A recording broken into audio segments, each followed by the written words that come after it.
हम लोग एक महत्वपूर्ण सब्जेक्ट जो सभी सब्जेक्ट्स में कॉमन कर दिया गया है कुछ लेटेस्ट डेट से, कुछ ईयर से। इसके पहले भी इसकी बहुत इंपॉर्टेंसी थी और आज इसका महत्व और ज्यादा बढ़ गया है, क्योंकि आज के दिनों में सबसे ज्यादा प्रॉब्लम जैसे जैसे मानव सभ्यता ने अपने को विकसित किया है, उसी के साथ में तमाम सारे खतरे मानव कल्चर के लिए मंडराने लगे हैं। और इन खतरों से निपटने के लिए हमारा जो पर्यावरण है, अवर एनवायरमेंटल, वो बहुत ज्यादा डिस्टर्ब हुआ, अनबैलेंस्ड हो गया, यानी कि उसका संतुलन बिगड़ रहा है। अब इससे निपटने के लिए हालांकि बहुत सारे प्रयास बहुत पहले से किए जा रहे हैं कि जिससे कि हमारा पर्यावरण जो है वो संतुलित बना रहे, उसमें एक बैलेंस बना रहे, लेकिन इसके लिए समय समय पे कई प्रयास हुए हैं। 1950 के दशक के बाद में ये प्रयास चालू होते हैं। हालांकि कुछ प्रयास इसके पहले भी हुए हैं। उनकी स्टार्टिंग यदि की बात की जाए तो पर्यावरण के प्रति जो सबसे पहले जागरूकता आई है वो फ्रांस से आई है।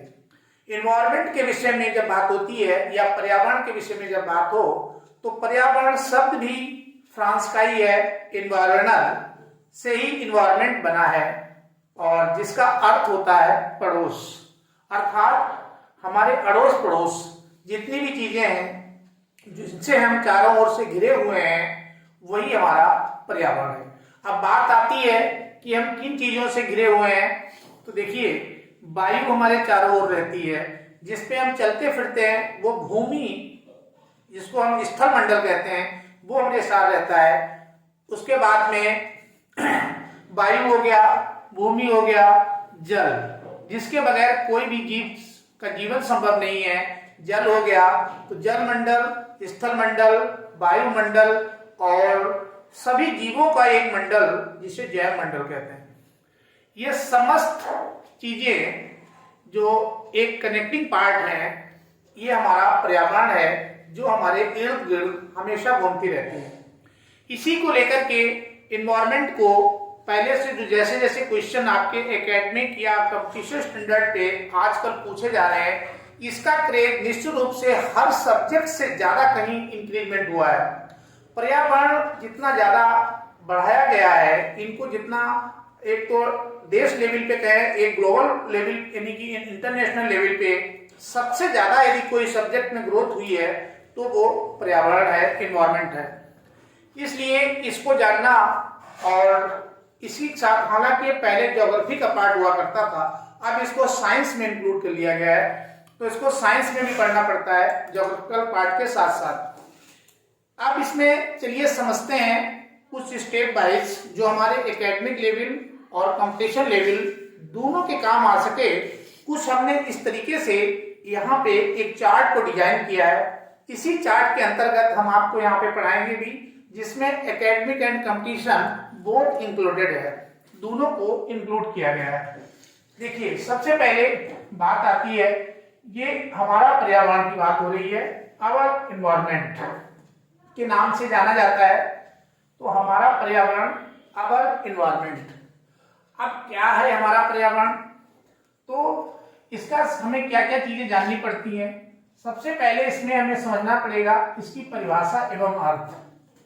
जब हम इसके परिभाषा और अर्थ, डेफिनेशन एंड मीनिंग को समझ लेंगे, उसके बाद में फिर हम चलेंगे इसके घटकों की तरफ, इसके कंपोनेंट्स को देखेंगे कौन कौन से हैं। कंपोनेंट्स के बाद में फिर इसके संरक्षण के लिए प्रयास। मेन तो यही है जो लास्ट में है कि हमारे एनवायरनमेंट को बचाने के लिए कौन कौन से प्रयास किए गए अभी तक। उसमें कुछ प्रयास जो वैश्विक स्तर पे किए गए, यानी कि वर्ल्ड लेवल, इंटरनेशनल लेवल पे हुए हैं, उन्हें वैश्विक प्रयास कहते हैं, जो भी इस लेवल पे किए जाते हैं। कुछ भारतीय प्रयास भी हुए हैं, हम अपने प्रयासों को भी देखेंगे कि हमारे पर्यावरण को बचाने के लिए हमारी भारतीय गवर्नमेंट या भारतीय लोगों ने कौन कौन से इसके लिए प्रयास किए हैं। तो चलिए इसमें स्टार्ट करते हैं वन बाय वन। सबसे पहले परिभाषा एवं अर्थ को जान लेते हैं। तो यहाँ पे पर्यावरण की परिभाषा सबसे पहले तो वही है कि पर्यावरण इन्वायरमेंट शब्द से बना है। सबसे पहले इसकी हिंदी परिभाषा तो घिसी-पिटी आपके हमेशा दी रहती है, वही देखिए। तो परिभाषा में देखेंगे तो यह दो शब्दों से मिलकर बना है। यह दो शब्दों, अब कौन से दो शब्द हैं उनको देखिए। एक तो है आपका परि, दूसरा है आवरण। तो ये दो शब्द हैं, एक परि और दूसरा आवरण। परि का मतलब होता है चारों ओर, और आवरण का मतलब होता है कवच, जिससे वो घिरा रहता है। तो ये दो शब्दों से मिलकर बना परि प्लस आवरण। परि अर्थात, परि का अर्थ है, परि का अर्थ है चारों ओर। आवरण का मतलब है घिरे हुए, और चारों ओर एवं आवरण का अर्थ है घेरे हुए, घेरे हुए। अर्थात जो हमारे चारों ओर उपस्थित, चारों ओर है, उसे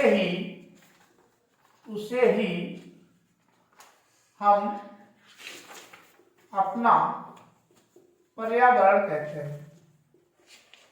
एक तो इस तरीके से कह सकते हैं, अर्थात हम जिन चीजों से चारों ओर से घिरे हुए हैं वही हमारा पर्यावरण है। अब इसकी एक सटीक डेफिनेशन हम आपको बता देते हैं। हमारे चारों ओर क्या क्या चीजें हैं। हमारे चारों ओर देखिए, एक तो भूमि, जल, वायु, जैवमंडल इत्यादि के सम्मिलित रूप को पर्यावरण कहते हैं।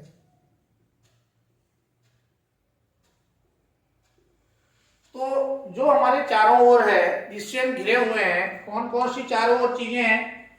तो इसमें एक तो भूमि, इस पे हम रहते ही हैं, जल के बगैर हम जी नहीं सकते, वायु हो गया, जैवमंडल हो गया, ये सब के सम्मिलित रूप को ही हम अपना पर्यावरण कहते हैं। अब बात आती है, इसके लिए एक कंपोनेंट भी आप डिजाइन कर सकते हैं। जैसे यहाँ पे ये आप लिख लीजिए पर्यावरण। तो पर्यावरण हो गया ये। अब इसमें कौन कौन सा है, एक तो जल, और बल्कि इसको केवल जल न लिख करके आप इसको जल मंडल लिखिए। तो एक तो इसमें आ जाता है जल मंडल। तो जितना पृथ्वी पे जल पाया जाता है वो सारा, एक तो जल मंडल इसमें आ गया। दूसरा इसमें आ जाएगा आपका स्थल मंडल, स्थल मंडल, लिथोस्फीयर। स्थल मंडल यानी जो भूमि का भाग है वो स्थल मंडल हो गया। उसके बाद वायुमंडल, वायुमंडल एटमॉस्फेयर, ये पूरा इसी का पार्ट हो गया। और चौथा आपका हो जाएगा जैव मंडल, जैव मंडल, जिसको बचाने के लिए ही ये सारे अंतर्राष्ट्रीय और राष्ट्रीय प्रयास किए जाते हैं।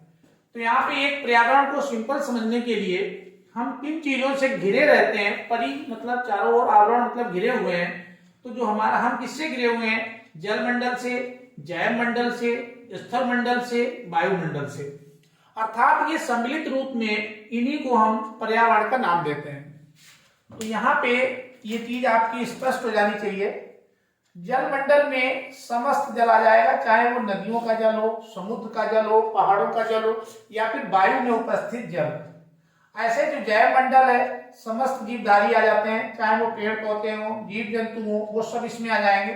वायुमंडल में समस्त वायु आ जाएगी, नाइट्रोजन, ऑक्सीजन, कार्बन डाइऑक्साइड, और उनका प्रतिशत इन्हीं चीजों का पूरा अध्ययन है। और स्थल मंडल में सारे स्थल मंडल के अंतर्गत भूमि, इसको कैटेगरी में किया पहाड़, पर्वत, नाली, जो भी जमीन है वो सब आ जाए। इनके सम्मिलित रूप को ही हम लोग यहाँ पे पर्यावरण नाम देते हैं।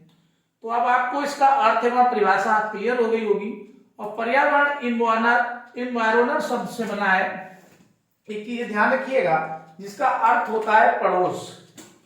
तो पर्यावरण शब्द जो है, यदि एनसीईआरटी के हिसाब से देखें तो इन्वायरनल शब्द से बना हुआ है।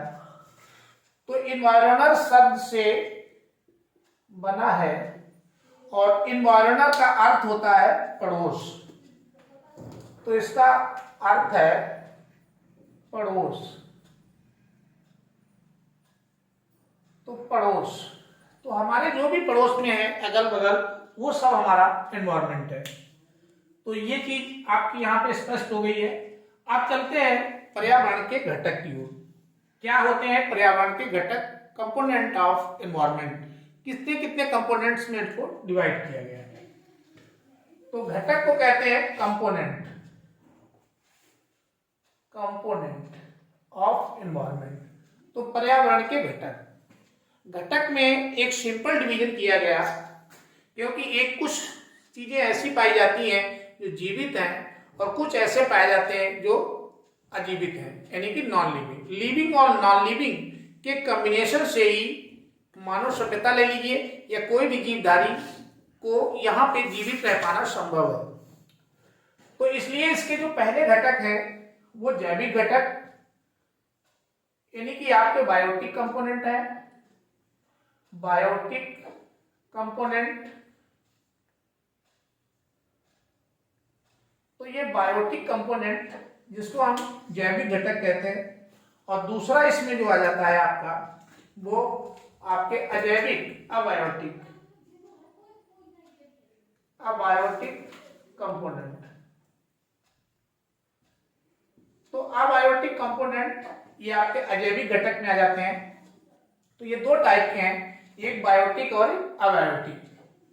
जो जैविक घटक होते हैं वो जीवित होते हैं। जीवित में कौन कौन माने गए? पेड़ पौधे, यानी प्लांट्स, आपके सारे प्लांट्स एंड ट्रीज, और जीव जंतु एनिमल्स। तो सभी एनिमल्स एंड सभी प्लांट्स को जैविक घटक में इंक्लूड किया जाता है। कई टाइप के प्लांट्स और एनिमल्स पाए जाते हैं, वो सब बायोटिक कंपोनेंट के अंतर्गत काउंट होते हैं। तो यहाँ पे आपके जैविक घटक की बात आए तो सभी पेड़ पौधे और सभी जीवधारी जैविक घटक के पार्ट है हमारे एनवायरनमेंट की। नंबर 1। नंबर 2 पे आएंगे अजैविक घटक, जो जीवित नहीं है लेकिन उनके बगैर जीवन नहीं है। वो है वायु, जल, भूमि। और भी है, हमने यहाँ पे मुख्य को इंक्लूड किया हुआ है। इसके अलावा भी तमाम सारे कंपोनेंट्स हैं जो अजैविक हैं। आपके समझने के लिए सबसे प्रमुख को हमने यहाँ पे प्राथमिकता दे रखी है। तो वायु के बगैर जीवन संभव नहीं है, क्योंकि वायु समस्त गैसों का एक मिश्रण है। मिश्रण का मतलब है वायु में क्या क्या पाया जाता है? सबसे ज्यादा नाइट्रोजन। वायु में सबसे ज्यादा नाइट्रोजन 78%।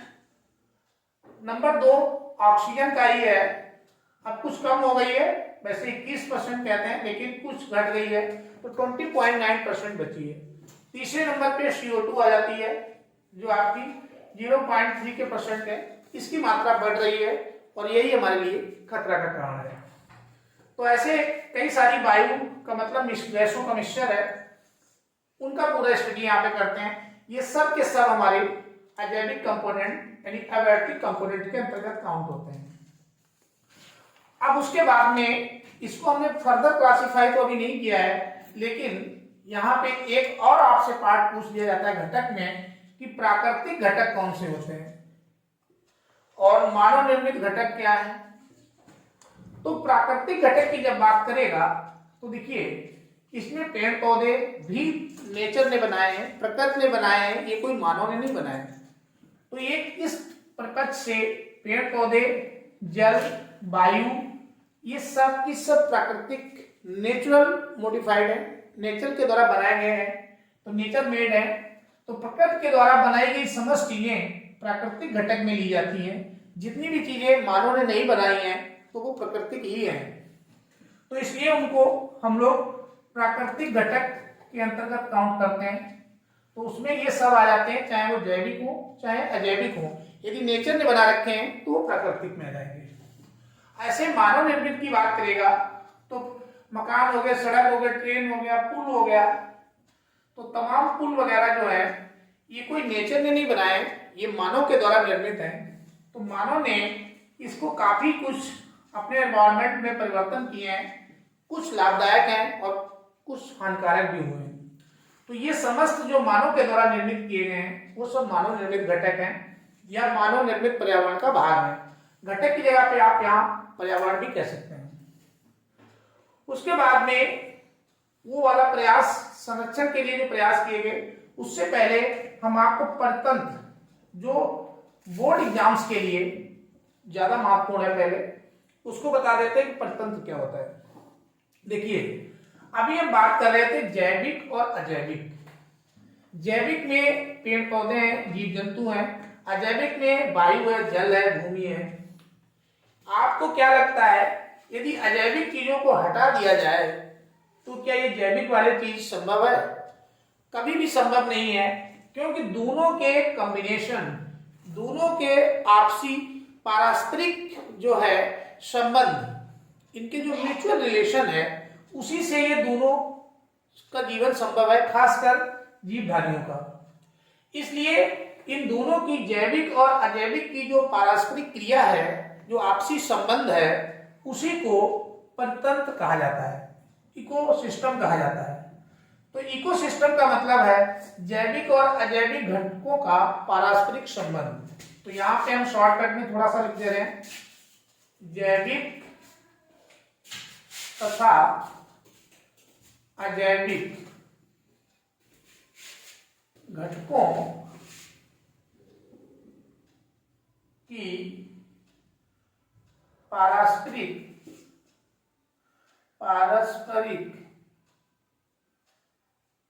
क्रिया या संबंध को ही हम लोग परितंत्र कहते हैं। परितंत्र कहते हैं। परितंत्र मतलब इकोसिस्टम, इकोसिस्टम, तो इसी को इकोसिस्टम कहा जाता है। अब इसमें इकोसिस्टम के कितने घटक हैं? परितंत्र के घटकों की बात करेंगे तो परितंत्र के यहाँ पे देखिए दो प्रमुख घटक हैं। एक तो जैविक घटक जो पहला है, और दूसरा यहाँ पे भी उसका अजैविक घटक, यानी कि जो नॉन लिविंग है और जो लिविंग है। अब इसमें जो जैविक घटक होते हैं उसमें कौन कौन है? उत्पादक। उत्पादक को हम लोग यहाँ पे प्रोड्यूसर कहते हैं। तो ये प्रोड्यूसर हो गए, प्रोड्यूसर, और इनकी संख्या ज्यादा है तो प्रोड्यूसर, उत्पादक। उपभोक्ता, कंज्यूमर्स हो गए, कंज्यूमर्स।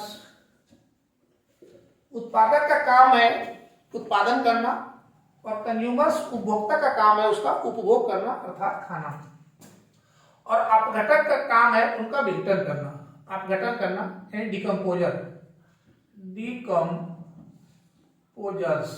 ये डिकम्पोजर्स अति सूक्ष्म जीवधारी होते हैं जो सड़ी गली चीजों को या जो जैविक चीजें हैं, जो जैसे छिलके हो गए, सब्जी के पत्तियां हो गई, पेड़ पौधे हो गए, इनको सड़ाने और गलाने का काम करते हैं। तो इनको डिकम्पोजर्स कहते हैं। उसको डिकम्पोज करके फिर से तमाम प्रकार की ऊर्जा और तमाम प्रकार के तत्वों को, मिट्टी को पुनः प्राप्त करवाते हैं। तो ये डिकम्पोजर्स में अति सूक्ष्म जीवधारी आते हैं, अति सूक्ष्म जीवधारी। कुछ जीवधारी हालांकि इसमें बड़े भी होते हैं, लेकिन ज्यादातर बैक्टीरिया के टाइप के रहते हैं। उपभोक्ता, यहाँ पे उत्पादक में जो मेन है तो उत्पादक में जो मेन आते हैं वो पेड़ पौधे होते हैं। तो मेन पेड़ पौधे जो प्लांट है ये आपको प्रोड्यूसर है, उत्पादक का काम करते हैं।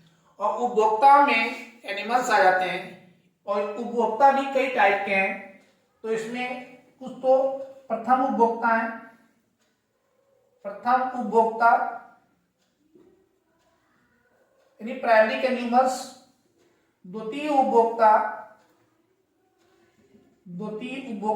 सेकेंडरी कंज्यूमर्स, तृतीय उपभोक्ता, टर्शियरी कंज्यूमर्स, और चतुर्थ उपभोक्ता। प्राइमरी कंज्यूमर्स जो होते हैं ज्यादातर वो शाकाहारी होते हैं, क्योंकि वो घास फूस पेड़ पौधों को खाते हैं। द्वितीय टाइप के जो कंज्यूमर्स होते हैं, उपभोक्ता होते हैं, वो प्राथमिक कंज्यूमर्स को खाते हैं। जैसे एक उदाहरण, कहीं प्रतंत्र भी कई टाइप के हैं। आप एक जल का प्रतंत्र ले लीजिए, तो जल में जो छोटे छोटे कीड़े हैं या जो घास है किनारे किनारे होती है, उनको खाने वाले बिच्छी या छोटे छोटे कीड़े होते हैं। फिर उन कीड़ों को खाने वाली मछलियां द्वितीय उपभोक्ता होती हैं। फिर मछलियों को खाने वाला तीसरा बगुला या सारिस, वो आपके तृतीय उपभोक्ता होते हैं। फिर मछलियों को खाने वाला मानव या अन्य चील, वो चतुर्थ उपभोक्ता होते हैं। तो इस टाइप से एक फ्रूट सीरीज बनकर तैयार होती है। ऐसे अपघटक में अति सूक्ष्म आते हैं, जो सड़ी गली चीजें गिरती रहती हैं। सोचो यदि वो वैसे पड़ी रहे, उनको सड़े न गले, जितनी सब्जी हो गई, पेड़ पौधे हो गए, जितनी भी चीजें हैं, मनुष्य खुद हो गया, जितने पेड़ जानवर मरते हैं, ये सब मरे और ऐसे ही पड़े रहे, तो हमारा सारा सिस्टम डिस्टर्ब हो जाएगा। ये जो 34वें नंबर के अपघटक हैं, ये सबसे महत्वपूर्ण रोल प्ले करते हैं। जैसे कोई चीज मरती है, ये तुरंत उसको खा करके नाइट्रोजन युक्त पदार्थ फिर से मिट्टी में मिला देते हैं, और वो मिट्टी में काफी फर्टिलिटी आ जाती है, काफी उत्पादक हो जाती है, तो फिर से उसको जीवित कर देते हैं। और उसी को पेड़ पौधे जो होते हैं, वो फिर से वहां से ऊर्जा प्राप्त करते हैं, और फिर से आकर के अपने नए इनके उपभोक्ताओं के लिए भोजन का निर्माण करते हैं। इस तरीके से एक साइकिल मेंटेन रहती है। यहां से उत्पादन होता है, ये उसको खाते हैं, और ये खाने के बाद जब मरते हैं तो उसको खत्म करके समाप्त करते हैं। अब इसमें अजैविक घटक को देखिए। अजैविक में एक लंबी सी चेन है। इसमें कुछ तो भौतिक कारक हैं या भौतिक घटक हैं, कुछ आपके अकार्बनिक घटक हैं जिसमें कार्बन नहीं पाया जाता है, और एक कार्बनिक घटक है जिसमें कार्बन पाया जाता है। अब भौतिक कारक में कौन कौन से आ जाएंगे? अजैविक के पार्ट हैं 3, और जैविक के पार्ट भी थे 3। तो जैविक घटक में भौतिक कारक, अकार्बनिक घटक और कार्बनिक। अब इसको एक एक को समझिए। जो भौतिक कारक होते हैं या जो कंपोनेंट होते हैं, तापमान यानी कि टेम्परेचर। देखिए हमारे एनवायरनमेंट में सबसे बड़ा कोई इफेक्टिव यदि पार्ट है तो वो टेम्परेचर होता है, क्योंकि सबसे ज्यादा पर्यावरण पे इसी का प्रभाव है। आजकल की जो ग्लोबल वार्मिंग है, ग्लोबल मतलब संपूर्ण पृथ्वी, संपूर्ण अर्थ, तो पूरी पृथ्वी का जो टेम्परेचर, ग्लोबल वार्मिंग, वार्म मतलब गर्म होना, तो पूरी पृथ्वी हमारी जो गर्म हो रही है, उसका जो टेम्परेचर उठ रहा है, उसी को ही ग्लोबल वार्मिंग कहा जाता है। तो जब पृथ्वी का टेम्परेचर बढ़ेगा तो पृथ्वी पे पाए जाने वाले समस्त ग्लेशियर, ग्लेशियर मतलब जो बर्फ के पहाड़ है, अब बर्फ तो टेम्परेचर बढ़ने से उसकी पिघलने की रेट बढ़ जाएगी, अर्थात वो काफी तेजी से मेल्ट करेगा। तो जब बर्फ तेजी से पिघलेंगे, पहाड़ पिघलेंगे, तो उसका पानी बहता हुआ नदियों से होता हुआ समुद्र में पहुंचेगा, तो समुद्र के जल स्तर को, वाटर लेवल को बढ़ा देगा।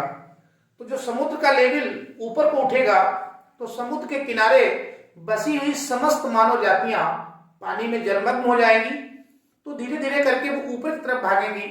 तो जैसे जैसे पानी का लेवल बढ़ता जाएगा तो ऊपर का पोर्शन भी डूबता जाएगा, और एक समय आएगा कि सारी पृथ्वी पे मानव सभ्यता का विनाश हो जाएगा।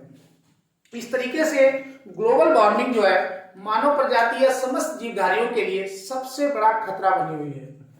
इसलिए टेम्परेचर का सबसे महत्वपूर्ण रोल है। तो टेम्परेचर एक भौतिक कारक है। आर्द्रता, ह्यूमिडिटी, यानी कि वायु में नमी की मात्रा। अब वायु में जो नमी की मात्रा है, ये बैलेंस जो होती है वो 60 से 65 या 70 के बीच होनी चाहिए। जो वायु में पानी का प्रतिशत है वो 60-60 के अगल बगल होना चाहिए, वो सही माना जाता है। यदि ज्यादा पानी की कमी रहेगी वायु में तो वो सूखी हुई वायु लू कहलाती है, वो हमारे शरीर को सुखा देती है, कोशिकाओं को जला डालती है। गर्मियों के समय जून जुलाई में आप देखते हैं, जून में मई में जो लू चलती है उसमें पानी की आर्द्रता बहुत कम हो जाती है, तो उसको हम लोग लू कहते हैं। वो भी हमारे लिए हार्मफुल होती है, क्योंकि वो हमारे शरीर को डिहाइड्रेशन कर देती है, पानी की कमी पैदा कर देती है, फिर ग्लूकोज चलानी पड़ती है। लेकिन यदि आर्द्रता बहुत ज्यादा हो जाए, जैसे बरसात के दिनों में, तो जब बहुत ज्यादा हो जाती है 80+ या 90+ हो जाती है, तो वो चीज भी फिर हमको उमस पैदा करती है, गर्मी पैदा करती है, उससे फिर हम लोगों को पसीना बहुत अंधाधुंध आता है, उससे सांस लेने में दिक्कत होती है, तो वो भी एक प्रॉब्लम का कारण बनती है।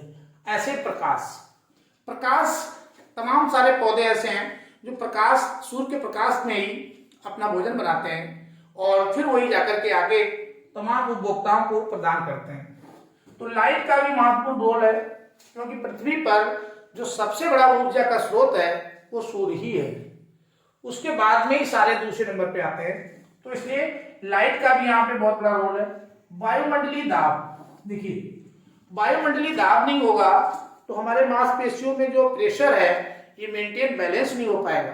जैसे वायु दाब हटेगा ये नसें बाहर आके फट जाएंगी, इसलिए वायु दाब का भी बहुत इंपॉर्टेंट रोल है। लेकिन यदि ये बहुत ज्यादा हो जाए तो भी दिक्कत करता है। जैसे समुद्र की गहराई में जब आप नीचे चले जाएंगे, वहां पे बहुत ज्यादा पानी का दाब बढ़ता है, तो वहां पे भी समझदारी जिंदा नहीं रह सकते हैं। तो इसकी भी एक डेफिनेट मात्रा, एक बैलेंस मात्रा, और पर्यावरण का मतलब चीजों का संतुलन ही है। चीजें जब हमारे संतुलित मात्रा में होंगी तभी जाकर के वो हमारे लिए एक फिट या हेल्थी एनवायरनमेंट तैयार होता है। तो इसलिए इसका भी बहुत रोल है, ये भौतिक कारक में ही आता है। अकार्बनिक में आपके हमने कहा कि जिसमें कार्बन ना पाया जाए, एक तो जल हो गया। जल एक अकार्बनिक घटक है जो अजैविक ही है, जिंदा तो है नहीं, ना तो ये जिंदा है, जीवित वाले सब इधर है। कार्बन डाइऑक्साइड देखिए ये एक आपकी ग्रीन हाउस गैसों में आती है, बहुत खतरनाक गैस है, ये टेम्परेचर को सबसे ज्यादा उठा रही है। ऑक्सीजन, ये तो हमने लिए जीवन प्रदान करती है, बगैर ऑक्सीजन दुनिया की कोई चीज जल ही नहीं सकती है, जो जब जलेगी ही नहीं तो कोई एनर्जी का प्रोडक्शन नहीं होगा। अर्थात ऑक्सीजन किसी भी जीवधारी के लिए सबसे महत्वपूर्ण है एनर्जी प्रोडक्शन के लिए। नाइट्रोजन जो बता रहे थे वायुमंडलीय दाब, तो वायुमंडलीय दाब को नाइट्रोजन ही बढ़ा के रखती है, क्योंकि यह सबसे ज्यादा 78% पाई जाती है। तो जब 78% नाइट्रोजन ही है तो नाइट्रोजन का रोल जो है वो वायु दाब के लिए सबसे ज्यादा है, क्योंकि इसकी मात्रा सबसे अधिक है। तो वायु दाब को यही मेंटेन करती है। दूसरी चीज, नाइट्रोजन की वजह से ही कोई भी चीजें हैं, चाहे लकड़ी है, ईंधन है, पेट्रोल है, डीजल है, जितने भी ईंधन है वो सब धीमे धीमे जलते हैं, क्योंकि ये जलने की रेट को स्लो करती है। यदि नाइट्रोजन सारी हटा ली जाए तो कोई भी चीज को चाहे जितनी बड़ी हो, जैसे माचिस बार के आप जलाएंगे उसको तुरंत फट से एक साथ जल जाएगी, जैसे कि पटाखा जल जाता है। नाइट्रोजन की वजह से हर चीज धीमे धीमे जलती है, तो ये जलने की स्पीड को स्लो करती है। तो इसलिए इसका बहुत महत्वपूर्ण रोल है यहाँ पे नाइट्रोजन का। ऑक्सीजन जलने के लिए सहायक है, बगैर ऑक्सीजन चीज जल नहीं सकती, लेकिन बगैर नाइट्रोजन के वो धीरे धीरे नहीं जलेगी, जैसे आप शुरू करेंगे खत्म हो जाएगी, तुरंत एक साथ जल जाएगी, इसलिए जलने की दर को कम करती है। अब आते हैं उसके बाद में जल के विषय में, तो आपको अभी स्पेशल और जलमंडल में पढ़ाएंगे। अब अकार्बनिक घटक, अकार्बनिक घटक में आपका नंबर 1 पे लगा हुआ है प्रोटीन। इसमें सब में कार्बन पाया जाता है, जटिल पदार्थ है। तो जटिल कार्बनिक पदार्थ होते हैं, प्रोटीन हो गया, कार्बोहाइड्रेट एनर्जी फॉर्मेशन जहां से सीधे एनर्जी मिलती है, प्रोटीन मांसवर्धक पदार्थ में आ जाता है, लिपिड्स और वसा आपके फैट्स का काम करती हैं जो आपको सर्दी गर्मी से बचाव करती हैं। तो ये इसके कंपोनेंट आ गए। अब इसके बाद आपको बताते हैं कि पर्यावरण के संरक्षण के लिए वैश्विक यानी कि जो इंटरनेशनल लेवल पे क्या प्रयास किए गए और भारतीय प्रयास यानी नेशनल लेवल पे कौन कौन से प्रयास किए गए हैं। इसमें सबसे पहले हम आपको बता रहे हैं वैश्विक लेवल यानी जो आपके इंटरनेशनल या अंतरराष्ट्रीय स्तर पे हुए हैं, सबसे पहले फ्रांस से इसकी शुरुआत हुई है, ये ध्यान रखिएगा। और जो ये इन्वायरमेंटल या फ्रेंच शब्द है, पर्यावरण शब्द भी फ्रांस से ही आया है, ये भी ध्यान रखिएगा। तो जो पर्यावरण शब्द है ये भी फ्रांस का ही है। तो पर्यावरण की शुरुआती जो शब्द है वो भी फ्रांस की देन है। और यहाँ पे फ्रांस में जो फोंटेनब्ला एक नगर है, फोंटेनब्ला, इसको याद करिए, इसी नगर में सबसे पहले पर्यावरण के संरक्षण के लिए प्रयास किया गया। और यहाँ पे एक राष्ट्रीय संरक्षण का अंतरराष्ट्रीय संघ का निर्माण किया गया जो यूएनओ की मदद से हुआ। और ये काम 1948 यानी कि 1948 ईस्वी में, सबसे पहले 1948 डेट याद कर लीजिए, यूएनओ की मदद से ये किया गया। प्राकृतिक संरक्षण यानी प्रकृति की सुरक्षा करने के लिए अंतरराष्ट्रीय संघ, एक पूरा इंटरनेशनल यूनियन बनाया गया 1948 ईस्वी में। 1948 कहां से शुरुआत हुई? फ्रांस के फोंटेनब्ला नगर से। उसके बाद में दूसरा प्रयास जो वैश्विक स्तर पे हुआ है वो आपका फ्रांस, फिर देखिए फ्रांस की राजधानी पेरिस, तो फ्रांस की राजधानी पेरिस से हुआ है 1968 ईस्वी में। 48 में 20 जोड़ दीजिए, ये लगभग 20-20 साल पे होते रहते हैं। तो 1968 में हुआ, नाम था जैव मंडल कॉन्फ्रेंस। तो जैव मंडल कॉन्फ्रेंस का आयोजन किया गया।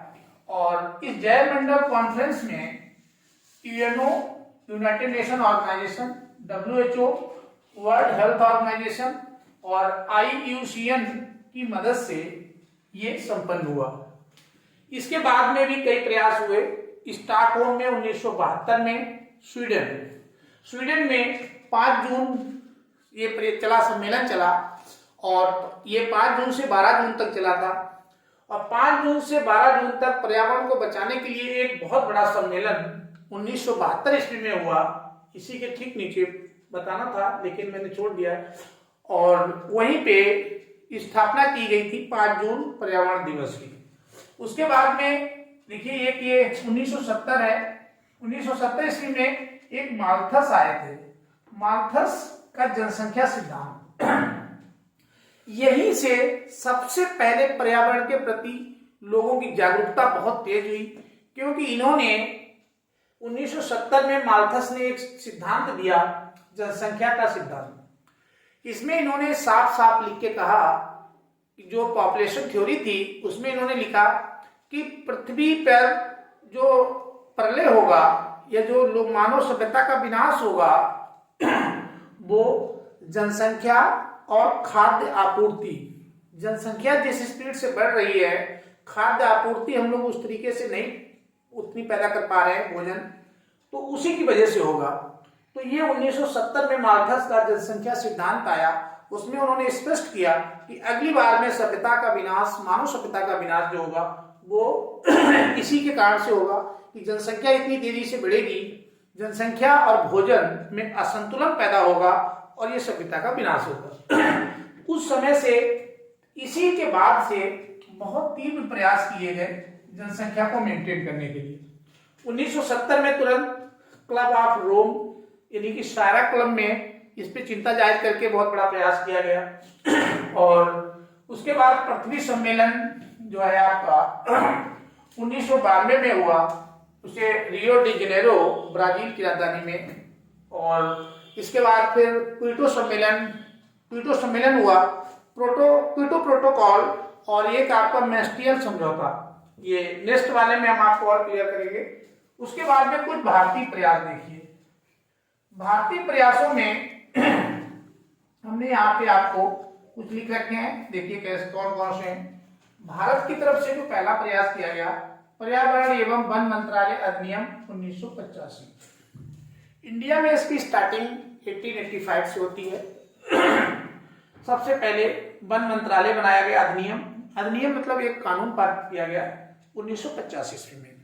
तो 1985 से हमारे यहाँ स्टार्ट होता है, जबकि विश्व स्तर पे 1948 से स्टार्ट हो गया था।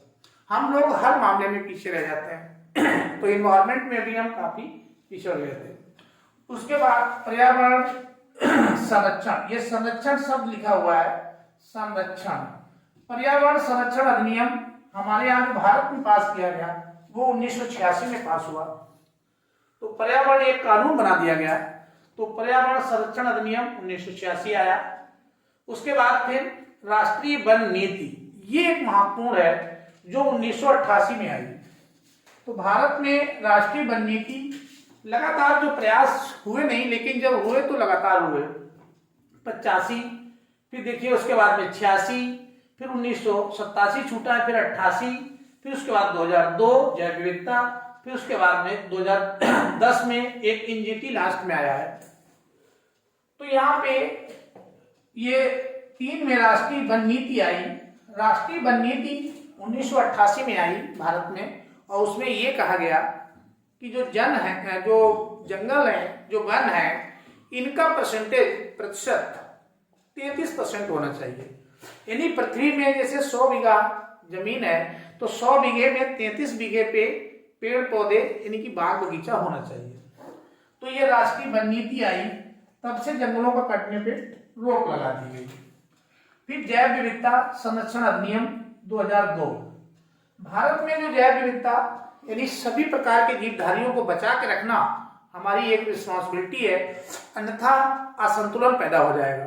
जैसे इसके लिए एक मैं आपको बहुत ज्वलंत एग्जाम्पल बता रहा हूं। अभी जब हम लोग छोटे थे, यानी आज के 20 साल पीछे चले जाइए, 25 साल 30 साल ऐसे, तो उस समय गिद्धों की संख्या बहुत ज्यादा हुआ करती थी। गिद्धों की संख्या इतनी हुआ करती थी, कोई गाय जानवर कहीं जैसे मरता था, मुश्किल से 10 मिनट डालते ही वो पूरा खा के गायब कर देते थे। इतने ज्यादा गिद्धों की संख्या आ जाया करती थी। लेकिन आजकल वो गिद्ध अब दिखाई नहीं पड़ रहे हैं। अर्थात जो जैव विविधता है, कई प्रकार के जीवधारी खत्म हो रहे हैं। जबकि यदि जीवधारी खत्म होंगे, उनका असंतुलन बिगड़ेगा। अब कोई जानवर मरता है तो यूं पड़ा रहता है, सड़ता रहता है, तो इससे हमारा पर्यावरण प्रदूषित हो रहा है। इसलिए जैव विविधता अधिनियम हमारे यहाँ लाया गया 2002 में, अर्थात हर प्रकार के जीवधारी को सुरक्षित रखा जाए, खासकर वे जीवधारी जो विलुप्त होने की कगार पे हैं। तो ऐसों के लिए संरक्षण प्रदान किया जाता है, उनको तमाम प्रकार से उसमें रोका जाता है। उसके बाद में फिर 2010 में एक NGT, national green tribunal board, 1910 में एनजीटी की स्थापना हुई, नेशनल ग्रीन ट्रिब्यूनल बोर्ड। अब कोई भी वन मंत्रालय से संबंधित कानून कोई पास कराया जाता है तो एनजीटी ही उसको पास करता है। जैसे तमाम आरा मशीन के कनेक्शन हो गया, लाइसेंस लेना, या कोई पेड़ पौधे से संबंधित कोई काम करना, तो एनजीटी एक बोर्ड है, यहां से आपको मान्यता लेनी पड़ती है। यही लोग उसको मान्यता प्रोवाइड करते हैं, तभी जाकर के आप कोई भी काम आगे कर सकते हैं। तो इस तरीके से भारतीय प्रयास भी किए गए। मैंने यहाँ पे जो मेन थे उनको बताने की कोशिश की। हालांकि इंटरनेशनल प्रयास में काफी छूट गए, वो आपको नेक्स्ट टर्म में हम इसमें जरूर बता देंगे। तब तक के लिए चलिए देखते रहिए इसको। Thank you for watching.